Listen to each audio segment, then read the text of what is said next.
Bonjour à toutes et à tous et bienvenue pour ce 4e journal du Jubilé des Jeunes à Rome et plus précisément au cœur du lycée Chateaubriand, le lycée français de Rome qui accueille des étudiants et des jeunes professionnels français tout au long de la journée.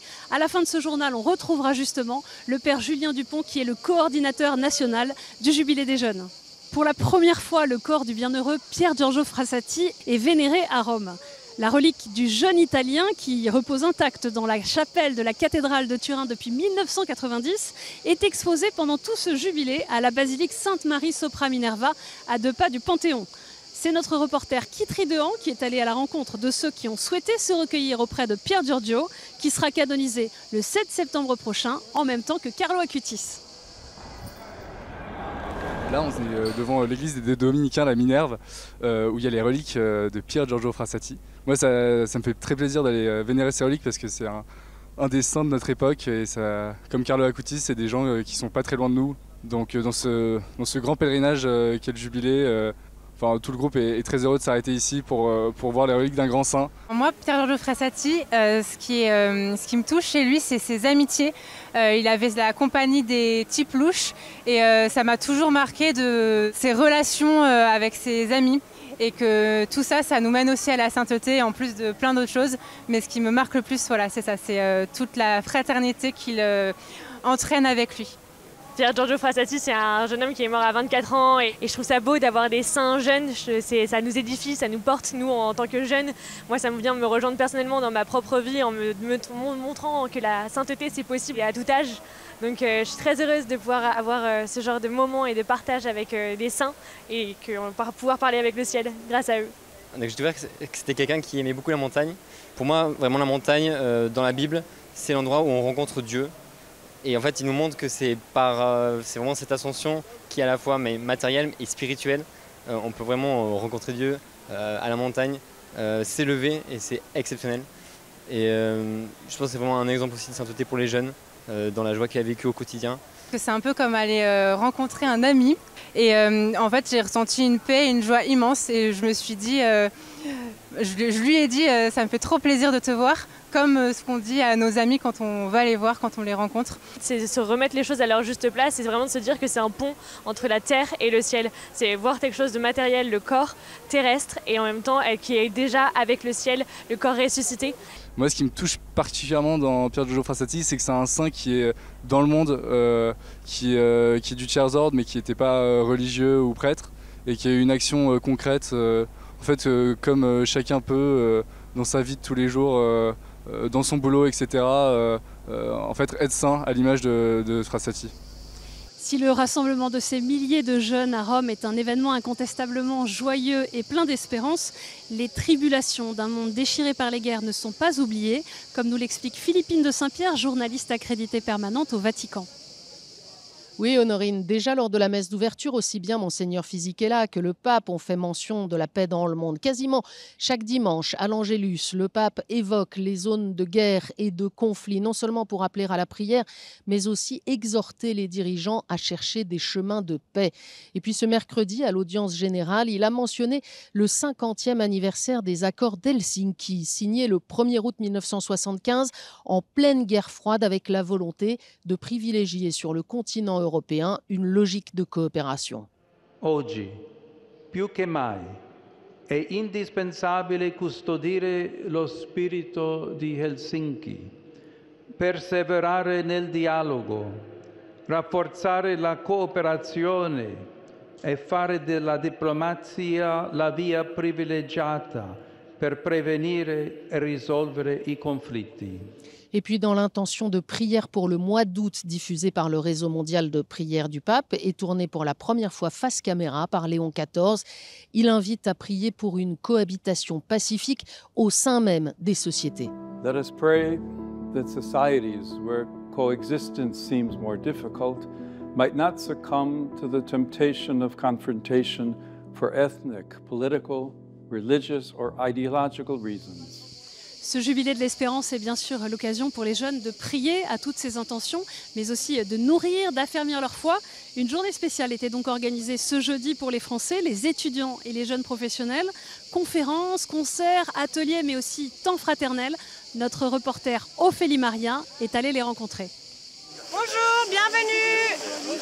N'hésitez pas si vous avez des questions. Profitez bien. Les gars, faut qu'on aille là. On est là. J'adore. Ok, merci beaucoup. On s'est rendu du coup au Temps des Français aujourd'hui parce qu'on cherchait un moyen de prier par de la louange. Et donc on sait qu'il y a le concert des guetteurs aujourd'hui. Et du coup c'est un peu un moyen, autre que par la messe ou des prières assez spirituelles et calmes, de prier. Comment ne pas te louer? Comment ne pas te louer? Comment ne pas te louer? Seigneur Jésus, comment? Ce qui m'aide en tant que jeune dans ma foi, c'est à la fois les temps un peu en groupe de louanges où on est plusieurs à prier, on se porte mutuellement comme aujourd'hui au lycée français. Et à la fois, moi j'aime bien l'équilibre entre cette partie-là et des temps assez seuls d'adoration ou de messe, pas forcément en étant entouré, mais un peu un cœur à cœur avec Dieu. Et nous chrétiens, eh bien c'est important qu'on soit vraiment dans la joie. Ou on est sauvé, ou on n'est pas sauvé. Ou le Christ est mort pour nous, ou il n'est pas mort pour nous. On est allé à la conférence du Père Craplet ce matin sur la joie. Et c'était très beau d'entendre tout ce qu'il avait à nous dire sur le fait qu'on doit être des témoins de joie et que c'est ce qui doit rayonner autour de nous. Et après, on est allé voir le spectacle de la fête par la Cateau de Lille. Très beau spectacle, les costumes et les décors étaient vraiment magnifiques. Donc là, on vient de terminer un topo. Ça parlait des vocations et c'est vrai que ça nous touche particulièrement en tant que jeunes parce que c'est une période de notre vie où on doit poser des grands choix. Et donc on se pose la question de savoir comment mettre Dieu au centre et la meilleure manière de le faire. En France, on n'a pas toujours l'occasion de vivre ça et de rencontrer tous les jeunes catholiques français. En fait, c'est l'un des seuls moments où en fait, on peut se voir et se rencontrer et je trouve ça génial. Je trouve que c'est vraiment un partage et j'ai plus la citation exacte, mais quelqu'un disait qu'un chrétien seul est un chrétien en danger. Donc je pense sincèrement que c'est vraiment avec les autres et avec les rencontres qu'on fait qui vraiment affermi notre foi envers Dieu. Et je retrouve au cœur de cette grande journée au lycée français le père Julien Dupont, qui est le responsable national pour la France du Jubilé des jeunes. Père Julien Dupont, bonjour. Bonjour Honorine et bonjour à chacun et chacune qui nous regarde aujourd'hui. Alors là, c'est une grande journée puisque c'est le moment où les étudiants, les jeunes pros ont rendez-vous ici. On est déjà au 4e jour du Jubilé des jeunes. Comment ça se passe ? Ça se passe très bien. On sent la ferveur, l'enthousiasme, la joie de ces jeunes. C'est vraiment un plaisir de vivre ce jubilé ici, au cœur de la Cité éternelle. Il y a plein de groupes de Français qui viennent de diocèses, de réalités ecclésiales différentes. Quels sont les échos que vous avez de ces différents groupes ? Les échos sont vraiment excellents. Je suis frappé évidemment par ces beaux rendez-vous, ces belles rencontres qu'on a eues et qui montrent que chaque jeune essaie d'affermir sa foi, mais en même temps de se laisser déplacer, de rencontrer d'autres. Il y a finalement combien de jeunes ? On va quand même parler chiffres. Alors oui, on peut parler chiffres, même si ça donne qu'une partie de la réalité. À date, on est 23 500 Français et on peut espérer, avec la venue du week-end, qu'on va atteindre les 25 000 Français qu'on attendait. En tout cas, pour le moment, on se réjouit que tous soient là. Chacun compte. L'accueil des catéchumènes et des néophytes faisait partie un peu des priorités de ce groupe des Français. Il y a eu cette rencontre avec le pape Léon XIV mardi matin. Qu'est-ce que vous en retenez ? Il y a eu aussi la rencontre avec le cardinal Parolin, qui a aussi rencontré des néophytes après sa conférence. Et les deux ont été très frappés, bien sûr, par la diversité des parcours des uns et des autres. Le pape n'ayant eu qu'un écho, alors que le cardinal Parolin a eu la joie de pouvoir les rencontrer en direct. La rencontre avec le pape a été assez frappante, elle était très paisible, mais en même temps profondément joyeuse. Et les néophytes et catéchumènes ont été reçus dans la Aula de Benedizione, là où justement les cardinaux se sont tenus pour accueillir le nouveau pape. Et ils étaient très impressionnés de découvrir le Saint-Siège de l'intérieur du palais apostolique. Hier, on y était, les Français ont passé la Porte Sainte. Ils étaient invités à la basilique Saint-Jean-de-Latran pour vivre une partie de cette démarche jubilaire. Comment est-ce que justement cette dimension de démarche jubilaire est vécue intérieurement ? C'est important pour la délégation française de proposer quelque chose qui justement conduise les jeunes à vivre la démarche jubilaire ensemble. Et donc on a eu les 21 000 Français qui sont passés hier dans la basilique dans une grande paix profonde, des jeunes recueillis. On l'a vu, c'était très priant. C'était extrêmement priant et ces jeunes avaient vraiment soif de rencontrer le Christ. Il y avait toute une démarche spirituelle intégrant même le passage par exemple par les policiers. Ouais. Et cette démarche spirituelle avec les psaumes démontés, la bénédiction pour se souvenir de leur propre baptême, l'entrée, la prière pour le pape à la cathèdre, autant de moyens qu'ils ont eu pour grandir dans la foi. On l'a vu avec le reportage d'Ophélie Marien tout à l'heure. Aujourd'hui, donc, c'est la grande journée de rencontres, d'échanges pour les étudiants et les jeunes pros. Qu'est-ce qui vous marque chez ces jeunes qui sont présents ici ? Alors en effet, si hier il y avait une rencontre avec le Seigneur par le passage de la Porte Sainte, aujourd'hui ils sont invités à se rencontrer les uns les autres, à justement aller à la rencontre de celles et ceux qui en France vivent aussi de leur foi et qui ne restent pas justement seuls avec leur petit groupe. Ce qui me frappe ici et de manière générale, c'est de voir leur ferveur, bien sûr, de voir la paix qui se dégage sur leur visage, dans leur témoignage. Et puis ce qui me frappe aussi, c'est de sentir en eux une soif spirituelle, une quête spirituelle très profonde.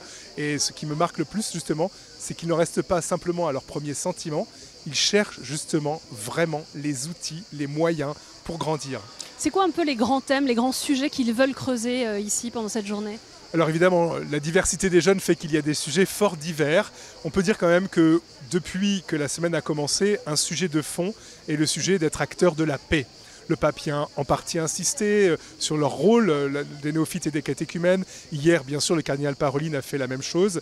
Et de manière générale, on sent que c'est un thème de fond. Dans un monde marqué par tant de conflits, comment être acteur de paix ? Un deuxième, on peut peut-être redire aussi que pour beaucoup de ces jeunes, ils sont contents de témoigner de leur foi et ils veulent savoir comment témoigner de leur foi dans un contexte où ils sont confrontés à l'indifférence ou parfois même au mépris, ça peut arriver. Ouais. Et c'est une grande question qu'ils portent. Puis peut-être une troisième quand même, être acteur d'un monde plus juste, plus écologique, plus beau. Comment créer un monde plus beau pour aujourd'hui ? Et ces trois thématiques disent justement leurs préoccupations, mais disent aussi là où ils peuvent s'engager dès maintenant. Ce jubilé des jeunes, il ressemble quand même beaucoup à des JMJ. Il y aura le grand week-end à Tor Vergata autour justement du Saint-Père. Qu'est-ce que vous attendez de ce grand événement de cette semaine de retour en France, vous qui êtes responsable aussi de la pastorale des jeunes et des jeunes pros en France ? Alors évidemment, tout l'enjeu d'un événement, c'est de les ressourcer pour partir et être justement des disciples missionnaires et donc de pouvoir à leur tour être justement les acteurs que l'Église les invite à être. Donc ce que j'attends d'abord, c'est de vivre une pastorale des jeunes avec eux et que là où ils sont, ils puissent être les premiers témoins du Christ vivant, présent en leur vie. Vous savez, beaucoup s'inquiètent de savoir parfois si ils vont pouvoir être ces acteurs que l'Église attend. Et moi, je remarque en les écoutant qu'ils ont bien des moyens de l'être et qu'ils prennent les moyens d'être les acteurs pour l'Église d'aujourd'hui. Merci beaucoup, Père Julien Dupont, Merci à vous. De nous avoir accueillis ici, donc vous qui êtes le responsable national pour le Jubilé des jeunes. C'est déjà à la fin de cette 4e édition du journal. Je vous donne rendez-vous bien sûr sur KTO demain à 19h45 comme chaque soir. Et toute la programmation spéciale est à retrouver sur notre site internet ktotv.com. Bonne soirée et à demain.